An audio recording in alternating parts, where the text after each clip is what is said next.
Hello everyone, welcome back to my channel, and if you are new here, hi! My name is Natasha and it's fantastic to have you here. For today's video, we are going to be taking a look at what's going on with the full moon in Virgo, as well as a few other astronomical events, and then transitioning into a tarot reading for the collective to see how best to utilize this energy and any advice the cards have. Do keep in mind this is a general reading, so take what resonates for you, and in the description box below, I will list what decks I am using, and whilst you're there, I do have a link tree that will provide you all of my social media as well as my Etsy shop where I do private readings.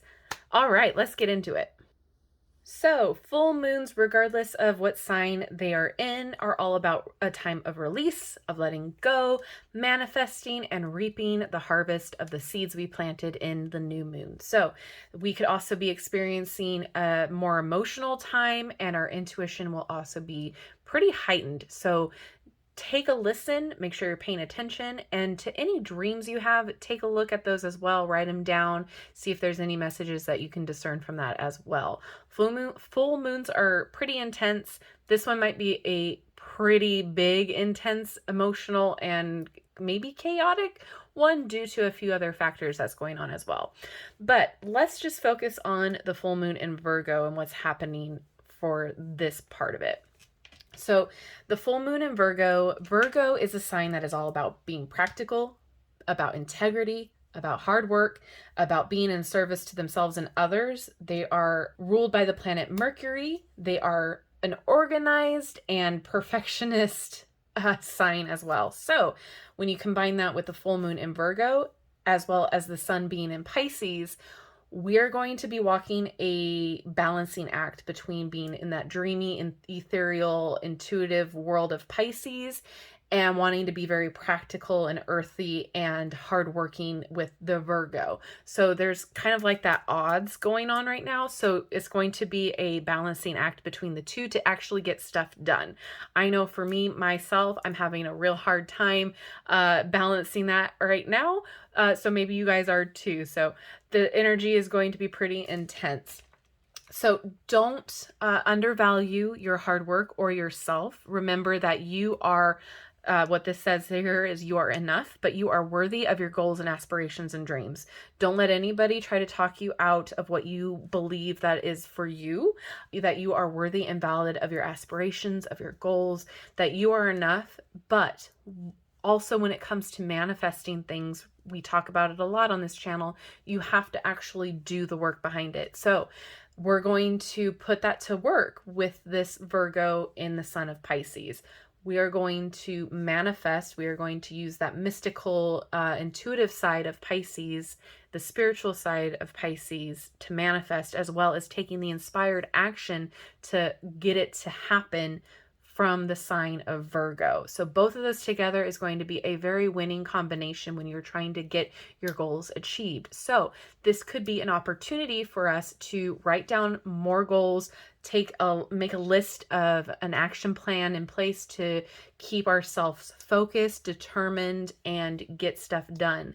This is a good time to declutter, to get rid of anything that is no longer serving your goals or your highest good. It could be anything from materialistic items, clothes in the closet that you'll no longer wear, to people and environments. It might be a time for you to really figure out whether, staying in this particular environment is going to be for your best, or if it's time to look for a new one, whether that's job, home, you name it. So evaluating is going to be a part of this as well with this earthly energy that is going to provide you more grounding energy throughout this full moon. So it's going to be important that we focus on grounding, whether that means going for a walk in nature in a park, hiking, whatever works for you, to being in your backyard barefoot, or working in your garden, working with your indoor plants, with herbs, cooking with herbs and root vegetables, that sort of a thing. That can also help ground you, because this energy will be very dreamlike and you will get distracted and you will be kind of like between realms. I like to call it. It's like almost like you're straddling the line between reality and dream world. So if you're already feeling that, that's going to intensify.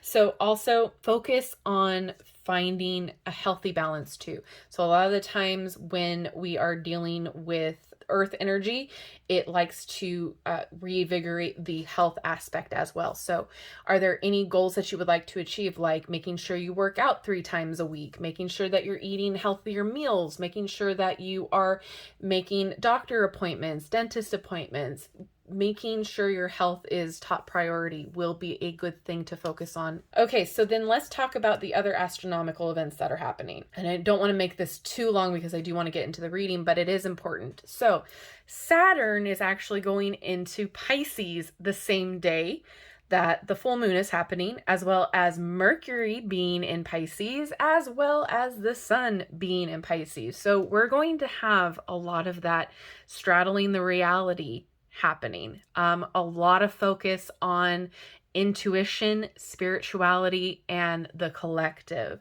So Saturn being in Pisces, the past 2 years, it was in the sign of Aquarius, which saw everything unfold the way that it did in the past 2+ years. Okay. It started in 2020.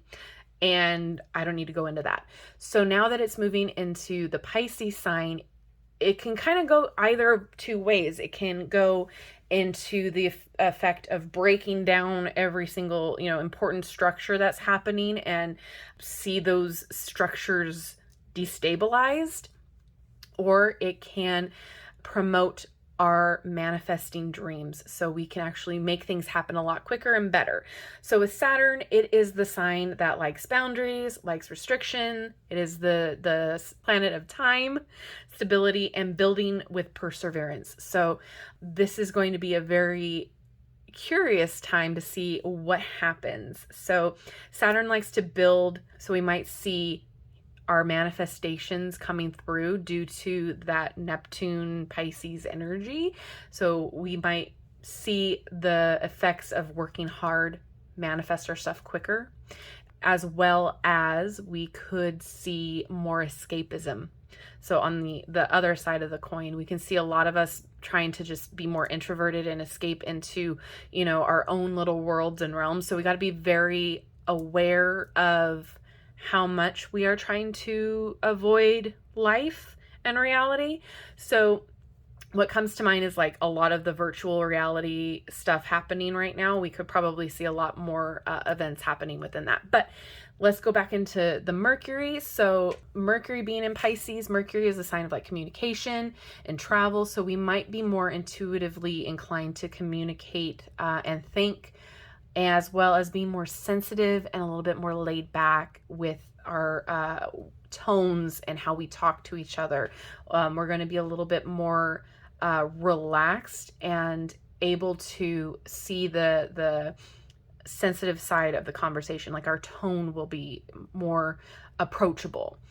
So with all of that, and I know that was a lot, we are going to definitely be seeing a lot more of the manifestations coming in with everything happening. So make sure, again, that you're taking action behind that. So write out your goals, do bullet point journals if you have to, whatever it is that makes you stay on track. Keep doing that, keep working on your goals, and you'll start seeing the little things trickle in until you're right where you want to be. So let's get into the reading and see how the cards are talking to us. All right, the Zodiac Tarot is up, and the first card is going to represent how best to utilize this energy. And we have the Queen of Swords. Okay, interesting. All right. And then any advice, we've got the Four of Wands. Okay, so long story short, this Queen of Swords is asking us how to utilize our energy by being authentically us and speaking truth to ourselves. So finding the truth in what we want, where we are, where we want to go, being very honest with ourselves, with our goals and our aspirations, what we need to release, what we need to let go of, who we need to let go of, as well as, what our goals are and can we achieve them? Are they actually achievable goals? Can we do a little bit at a time? Can we start small and move our way up? Instead of having like these lofty goals of, I just want to manifest $1 million. Can we start small with like maybe $10? Can we be honest with ourselves and how we can get to $1 million? Like that sort of a situation, as well as being able to transmute emotions into communication and honesty. I should say like thought in general. So emotions into thought. So how are you feeling? Being honest with yourself about your situation. How do you feel at the moment? Can we take that energy and move it into a coherent thought and a process in which how we can better utilize our emotions? Like how we can look at our emotions and be like, I'm feeling sad. Why am I feeling sad? What can I do to feel better? How can I best put this energy to use? Hopefully that makes sense. So there's going to be a lot of being honest with ourselves, with our goals, with where we've been and what we want, and how to actually take that and put that into action and put that into work. And again, I'm going to talk about balance. We need to make sure that we are having balance when making decisions. So we weigh the options. We are making the correct decisions, that we aren't just basing it off of emotion, that we are actually putting thought into it. So whatever we want to do next, we can feel a certain way about it, but we also have to be very thoughtful about how we go about it, very pragmatic. So that's how best to utilize. Let's talk about the advice here, which is this Four of Wands, which talks about celebrations. It talks about stability, which is interesting because we are in the sign, the full moon sign of Virgo. So it's always about stability, right? Wanting to be practical and stable. So what I'm seeing here as far as advice goes is to celebrate how far you come, to celebrate everything that you've been through to get where you are right now, to see all of the goals that you have achieved, to see all of your hard work pay off, to celebrate it. So again, we are going to balance hard work with rest and rejuvenation and recuperation. So celebrating doesn't always have to be a big party event like a wedding or a graduation. Celebrating can be like, you know what, I'm going to rest right now. I'm going to relax and celebrate the fact that I just got this term paper done, or I just, managed to get through the day, just whatever makes sense to you, right? Whatever resonates. Celebrating can just be, sipping your tea or your coffee and knowing that you did a job well done for the day. So there's a balance, there's a fine line. So how best to utilize, we are going to be honest with ourselves. We're going to step into our authenticity. We're going to balance our emotions and our hard work into our wisdom and our action, and taking that inspired action and going with it.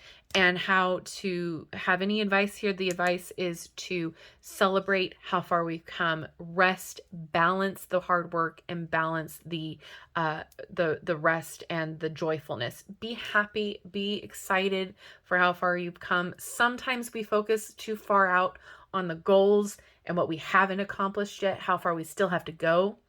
But this is saying, look at how far you have come. You need to remember where you started and where you were at, and look at the progress that you've made. Look at how far you've come. Like, you did an incredible job. Remember, we're talking about you are worthy, you are valid, you are good enough. So this advice here is very pertinent. You need to make sure that you are taking time out to rest and balance between going for it hard and your goals and the work that's put into place, to also make sure that you rest, take a breather, and be happy with how far you've come. Celebrate the little wins. It doesn't always have to be a big win to celebrate. It can just be as simple as, you know what, I made it through that hard day today.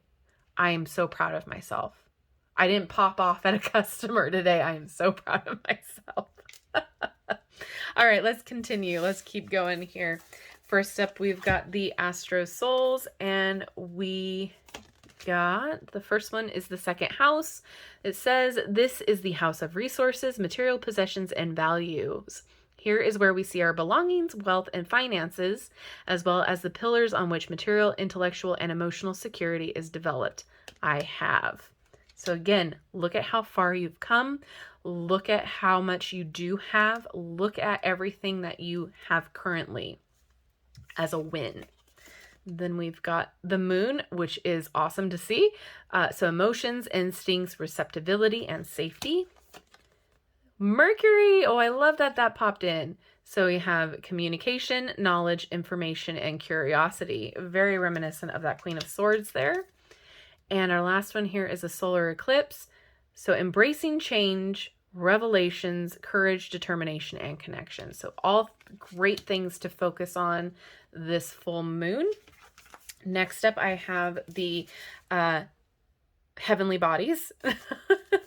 Brain needs to have a little restart. And we have yin, which is intuition, trust, patience, spirituality, and receptivity.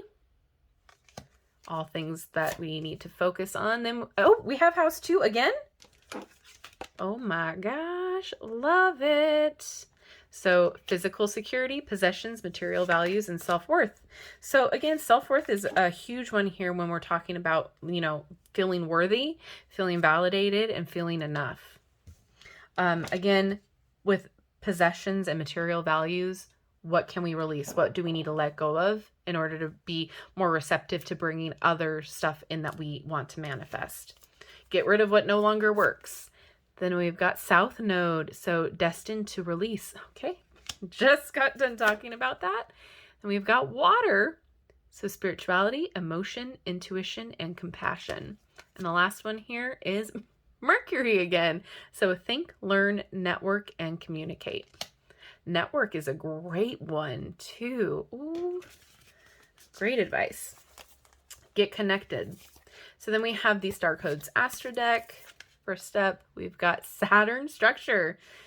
So Saturn's going into Pisces. That's confirmation right there. Then we got Capricorn, achieve.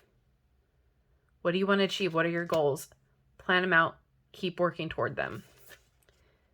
Sagittarius, we've got expand. What are we wanting to expand into? What are we wanting to grow into? What kind of adventures do we want to take? What kind of risks do we want to take? What adventures do we want to go on? Then we've got Midhaven, so the pinnacle. So Midhaven is how, like, we were, how our family kind of raised us to project, if that makes sense. So how others see us, but in a way that our family raised us. Hold on. Here we go. I'll just tell you in the book here. It says, Midhaven contains clues about how your family trained you to be visible in the world, your relationship to other people's authority, and how you step into your own personal authority. So this most public visible point of the chart acts like a flagpole on top of your personal castle. So I love this. It says, inventory your professional reputation and ask what you can do to strengthen it. Update your website. Look at your definition of success and make sure it is your own. Actually makes you happy and is not one you have inherited from your family or mentors. Think about the training you've received from these authorities and notice where it still serves you and where you need to release their preconceptions and step into something bigger. Great things to nosh upon. And your last one here is moon, perception. So another moon card that we already talked about, but with the perceptions, like, how do you see yourself? How do you want to see yourself? How do you want the world to see yourself? How do you perceive your next goals and aspirations? What can you do to make them into a reality? Are they actually things that you can bring into your reality, or are you just dreaming too much, like we were talking about with that $1 million? All right, let's move on. We've got the Queen of the Moon. First up is will. Where there's a will, there's a way. But willing it into existence, manifesting, knowing that you have everything capable in order to bring it into your reality. Blossoming. What are you growing into? What are you harvesting? What are you growing? What are you expanding into? Surrender. Going with the flow, allowing life to take you where it needs to take you, surrendering to your intuition. There's a lot of ways that this can manifest for you guys or resonate, I should say. But surrender to the ebb and flow of the moon as well. And we've got pleasure. Do something that makes you feel joyous, makes you feel good. Again, celebrate. How do you see yourself celebrating? Well, with pleasure. All right, let's keep moving. We've got the Herbal Astrology here. And first up, Ginkgo, breakthrough. I love that this is like the Ace of Swords. So we might have more clarity. We might see where we need to go next a little bit clearer. We might have that light bulb moment that comes through. Then we've got horsetail, which is patience. Patience is definitely a virtue, and sometimes it is one that I do not have. Patience is integral to making sure that we are consistent, making sure that we are following through, knowing that just because it doesn't happen overnight doesn't mean it's not ever going to happen. So be patient with yourself and your goals. Be patient with those around you, especially during a full moon. People can get a little intense, especially when they aren't in this community and don't really know what's going on. They can be a little intense. So be patient this full moon, not only with yourself, but with others. And then your last herbal one, we've got Rishi, which retreat. So make sure you're doing a lot of resting. If you need to get away from the public and just be alone for a minute, please do so. It's always great to take time out for yourself to recharge without the influence of other people. So making sure that you have that time to yourself is going to be important. To rest, to recuperate. Again, we're having that balance. We're trying to figure out how to create a good balance between hard work and celebrating and relaxation and recuperating. All right, next up we've got the anatomy of a witch. First up we've got confirmation that it's a full moon. We don't need to go into that again. Then we've got hands. Oh, this is like the, please forgive me if I mispronounce, but isn't it the Hamsa hand? So protection with the Hamsa, but it can also act as like a helping hand too. So there could be some assistance that you might get, or you might ask for assistance, but protection, assistance, and like help. So you could be the one helping somebody else, or somebody else can help you. So reach out if you do need help. If you're feeling like you need a little assistance, reach out. This is also asking you to maybe make sure that you are putting up your protection wards, or making sure that you are, cleansing regularly, however you see fit with that, asking for help with your spirit guides, that sort of a thing too. But however this resonates for you, that's going to work best. All right, next up we have air. So thought, communication, possibly travel, very much that Queen of Swords energy. So for me, that's confirmation for that. And next up we have evil eye here. Again, more protection from negativity. We do not need that. So again, ward up if that's something that you're needing to do. Boundaries I'm getting as well. So if you need to set up clear boundaries, again, we have that Saturn wanting boundaries. So that's very prominent right now with this energy. So protection, boundaries, sticking up for yourself, sticking up for what you believe in, sticking up for not only that, but your own authenticity and integrity and your values and goals and what you want to achieve. All right, last cards we have here are the Earthly Moon and Souls Oracle. I asked what we can expect to experience or feel, and these are the cards we've got. So we've got Celestial. Oh, I love that. Again, connect with your guides, to your elders, ancestors, spirit guides, all of that. Connect with your spirituality as well. Next, we've got Divinity, knowing that you are the divine, knowing that you are worthy. Embrace your true self. Embrace who you are. Again, know that you are worthy of what you want to achieve. Next, we've got Manifest. So we've already talked about that. Then we've got Light. Oh, interesting. You are the light. You bring the light in those dark places. Focus on the positive. This might be illuminating things that we need to get rid of, illuminating things that we need to focus on as well, because, as the Sun card does in tarot, it can kind of shine a light on things. All right, next up, we've got Centered. Feeling centered, feeling connected, feeling the collective. And your last card here is Earth. So again, ground yourself, feel that you are powerful, feel that you are healthy, wealthy, wise, all of those things. So I know this was a lot. There was a lot to go over, but it's exciting. there's going to be a lot of kind of out there feelings, being very, as you can tell from how I am speaking, very not coherent thoughts as well. Speaking might be a little bit harder. Things like that might be an issue for certain people, especially those of you who have Pisces in your chart, as well as prominent Mercury and Saturn's placements. So for me, if you hear me going crazy a little bit more than usual with my words, that is the reason. So with all that to say, I hope you have a wonderful full moon. Let me know all of your thoughts down below in the comment section. Is this something that you're excited about? Do you do any rituals? Are you already feeling the effects of the full moon? As well as, do you want me to continue to do these videos? I enjoy doing them, so, you know, I'm not opposed to continuing them. Thank you so much for hanging out with me today. I love you and I like you. If you have not done so already, don't forget to like, subscribe, and hit that notification bell on your way out of this video. That way you will never miss an upload from me. All right, everyone. Thank you again so much, and I will see you in my next video. Bye-bye.